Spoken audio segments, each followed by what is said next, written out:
លើខ្ញុំហើយមែនទេទើបមិនបានប៉ុន្មានខែគេផ្ដាំបែកចិត្តទង្វើល្អពីមុនឬធ្វើក្រនអាណិតព្រោះពេលនេះធាតពិតចិត្តគេបដូរគ្រប់យ៉ាងចេញស្រែកខ្លាំងខ្លាំងដាំងខ្ញុំពេលណាមនុស្សយើងអស់ធំហើយណាស្លូតស្ដាប់បាន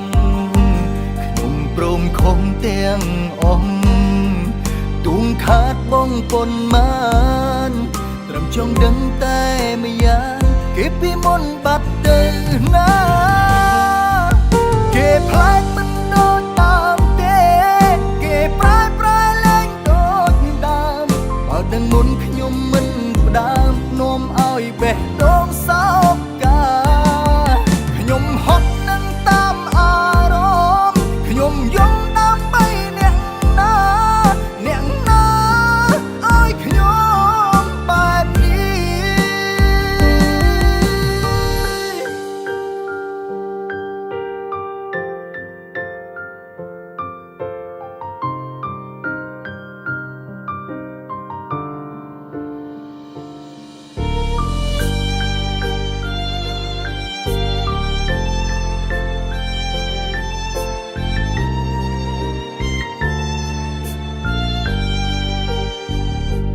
ចេញស្រែកខ្លាំងខ្លាំងដាំងខ្ញុំពេលណាមនុស្សយើងអស់ធំហើយណាស្លូតស្ដាប់បានខ្ញុំព្រមខំទាំងអស់ទូងខាតបងប៉ុន្មានត្រឹមចង់ដឹងតែម្យ៉ាងគេពីមុនបាត់ទៅណាគេផ្លាច់មិនដូចតាមទេគេប្រែលែងដូចដើមបើដឹងមុនខ្ញុំមិនផ្ដើមនាំឲ្យបេះដូងសោកកា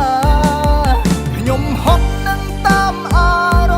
ម្មណ៍ខ្ញុំយំដើម្បីអ្នកណាឲ្យខ្ញុំបែបនេះ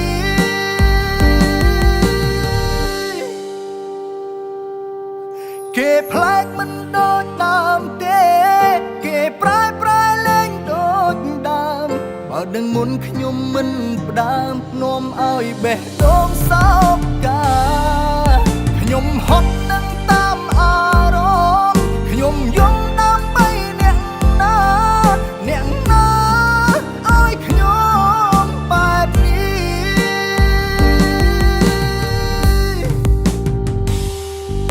នឹងទៅមិនត្រឡប់វិញទេសុំនៅម្នាក់ឯងមួយពេលមើលថែខ្លួនខ្លាំងមិនប្រកបនឹងខ្ញុំកុំបន្តពេលនេះព្រោះខ្ញុំដឹងច្បាស់ណាគេលែងដូចមុនទៀតហើយ